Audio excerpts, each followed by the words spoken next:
नमस्कार। आज हम भारत और चीन के रिश्तों पर एक गहरी नजर डाल रहे हैं। ये कहानी, जैसा हम सब जानते हैं, काफी जटिल है और लगातार बदलती रहती है। बिल्कुल। हमारे पास कुछ विश्लेषण हैं जिनसे हम इस रिश्ते के इतिहास, आज की स्थिति और भविष्य में क्या हो सकता है, इसे समझने की कोशिश करेंगे। कोशिश यही है कि जो सबसे अहम पहलू हैं उनको टटोले। हाँ, और देखें कि अगले 1-2 साल में क्या मोड़ आ सकते हैं। तो चलिए शुरू करते हैं। चलिए।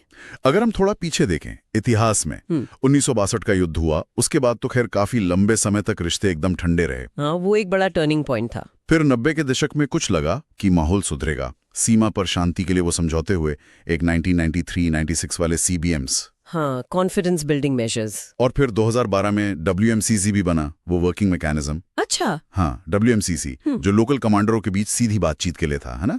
बिल्कुल।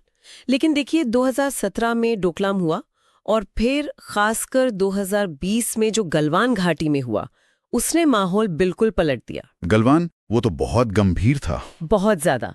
45 साल में सबसे घातक झड़प थी वो। उसके बाद से ही लद्दाख में भारी मिलिट्री डिप्लॉयमेंट है, बफर जोन बन गए हैं और तनाव तो खैर बना ही हुआ है। तो आज, मतलब अगस्त 2025 में जमीन पर क्या चल रहा है?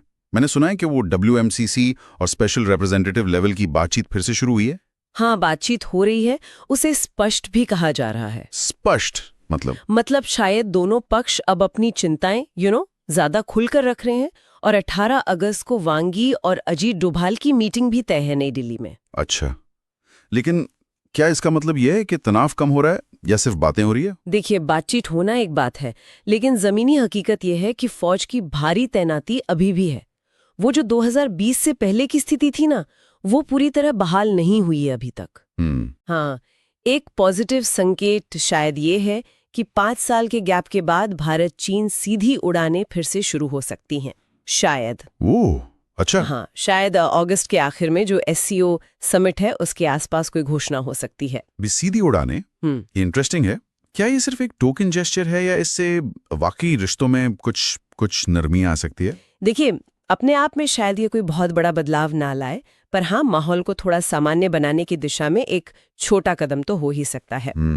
खासकर तब जब बॉर्डर पर तनाव के साथ साथ इकोनॉमी की कहानी बिल्कुल अलग चल रही है। हाँ, इकोनॉमी पर आते हैं। ट्रेड तो बहुत बड़ा है। कितना? करीब 127 से 138 बिलियन डॉलर्स। हाँ, उसी रेंज में है। लेकिन इसमें भारत का जो ट्रेड डेफिसिट है, व्यापार घाटा, वो बहुत ज्यादा है, लगभग 99 बिलियन डॉलर्स। बाप रे, 99 बिलियन। ये तो दिखाता है कि मतलब 2020 के बाद इतने कदम उठाए गए, लेकिन चीन पर निर्भरता तो कम नहीं हुई है। बिल्कुल। और इसी को देखते हुए भारत ने वो प्रेस नोट 3 लाया था 2020 में। हाँ, FDI स्क्रीनिंग के लिए। सही। मतलब चीन से आने वाले हर निवेश की बहुत बारीकी से जांच होती है। साथ ही कई चीनी सामानों पर एंटी डंपिंग ड्यूटी लगी है या बढ़ाई गई है, जैसे केमिकल्स पर, एल्यूमिनियम फॉइल पर। और वो IT हार्डवेयर वाला मामला भी है ना, उसका इंपोर्ट भी। तो वो दिसंबर 2025 तक एक लाइसेंसिंग या कहें ऑथराइजेशन सिस्टम के तहत मैनेज किया जा रहा है। तो आर्थिक मोर्चे पर सख्ती है, लेकिन व्यापार फिर भी बड़ा है। और इसका एक स्ट्रैटेजिक एंगल भी है। अमेरिका के साथ भारत की टेक्नोलॉजी और डिफेंस पार्टनरशिप ICIT वो आगे बढ़ी है। बिल्कुल। लेकिन अभी हाल में अमेरिका भारत के बीच कुछ ट्रेड को लेकर तनाव भी देखने को मिला, जिसने क्वाड की रफ्तार पर थोड़ा असर डाला है शायद। हाँ, थोड़ा असर तो पड़ा है। हालांकि क्वाड विदेश मंत्रियों की बैठक जुलाई में हुई थी, तो वो प्लेटफॉर्म एक्टिव है। ठीक है, तो ये सब मिलाकर अगले 1-2 साल में क्या संभावनाएं दिखती हैं? देखिए, मोटे तौर पर 3 रास्ते दिखते हैं।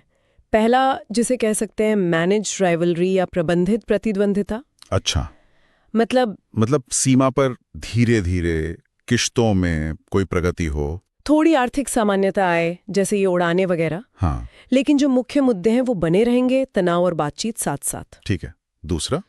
दूसरा है सिलेक्टिव थॉ या चुनिंदा नरमी। हाँ, अगर बॉर्डर पर टेंशन कम करने के कुछ ठोस कदम दिखें, जैसे सैनिकों की वापसी हो या हॉटलाइन का इस्तेमाल बढ़े, तो शायद निवेश और कुछ चुनिंदा क्षेत्रों में सहयोग बढ़ सकता है। और तीसरा, जाहिर है, तनाव बढ़ने का रास्ता। हाँ, रिलैप्स, मतलब फिर से तनाव बढ़ना, सीमा पर कोई नई घटना हो जाए या किसी तीसरे इलाके जैसे साउथ चाइना सी, वहां का तनाव यहां तक आ जाए।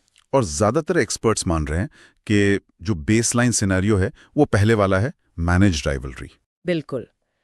यानी तनाव और बातचीत का ये दौर अभी चलता रहेगा। ये अपने आप में दिलचस्प है कि कैसे बॉर्डर टेंशन और इकोनॉमिक डिपेंडेंसी ये दोनों चीजें एक साथ चल रही हैं। हाँ, ये कैसे मैनेज होता है देखना होगा। इसका असर क्या पड़ता है पूरे एशिया पर, सप्लाई चेन पर? देखिए, अगर थोड़ी नरमी आती भी है तो शायद भारत इंडो पैसिफिक में ज्यादा फोकस कर पाएगा, पर बॉर्डर पे प्रेशर तो रहेगा ही।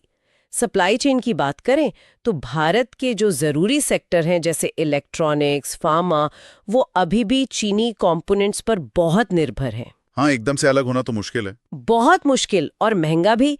इसलिए ब्रिक्स और एससीओ जैसे मंच जहां दोनों देश साथ बैठते हैं, वो बातचीत जारी रखने के लिए अहम बने रहेंगे। और इस सब में अमेरिका का क्या रोल है और ट्रेड का फ्यूचर क्या लगता है? अमेरिका का रोल देखिए डुअल है। एक तरफ वो आईसीईटी और डिफेंस पार्टनरशिप से भारत के साथ स्ट्रेटेजिक रिश्ते मजबूत कर रहा है, चीन के बरक्स। हाँ, तो दूसरी तरफ जो आपने कहा 2025 के ये व्यापारिक मुद्दे, टैरिफ वगैरह, ये क्वाड की एकजुटता को थोड़ा कॉम्प्लिकेट कर रहे हैं। और ट्रेड, भारत चीन ट्रेड। लगता यही है कि भारत ये टारगेटेड एंटी डंपिंग ड्यूटी लगाना जारी रखेगा कुछ सेक्टर्स को प्रोटेक्ट करने के लिए, लेकिन चीन फिर भी एक बड़ा सप्लायर बना रहेगा। ये एक मुश्किल बैलेंसिंग एक्ट है भारत के लिए। तो अगर हमें इस पूरी चर्चा को समेटना हो तो मुख्य बातें क्या ध्यान में रखनी चाहिए? देखिए, सबसे बड़ी बात यह है कि रिस्क कम नहीं हुआ है, बस उसे मैनेज किया जा रहा है। बॉर्डर पर बातचीत और मिलिट्री तैयारी दोनों साथ साथ चलेगी। ठीक है। ट्रेड पॉलिसी सिलेक्टिव रहेगी, खासकर आईटी हार्डवेयर जैसे सेंसिटिव एरिया में। और हाँ, क्वाड और आईसेट भारत के लिए फायदेमंद है, लेकिन अमेरिका भारत ट्रेड टेंशन एक अनिश्चितता पैदा करते हैं, जिसका असर सप्लाई चेन रीअलाइनमेंट पर भी पड़ सकता है। बिल्कुल। तो ये थी भारत चीन संबंधों की मौजूदा स्थिति और भविष्य की कुछ संभावित दिशाओं पर हमारी एक संक्षिप्त चर्चा। यहाँ एक सवाल शायद सोचने के लिए छोड़ा जा सकता है। आइए। क्या सीमा पर ये जो तनाव भरी शांति है और दूसरी तरफ ये जो गहरी आर्थिक निर्भरता है, क्या ये दोनों चीजें लंबे समय तक एक साथ चल सकती हैं, खासकर तब जब दोनों देशों की ग्लोबल महत्वाकांक्षाएं बढ़ रही हैं? इस पर सोचने की जरूरत है।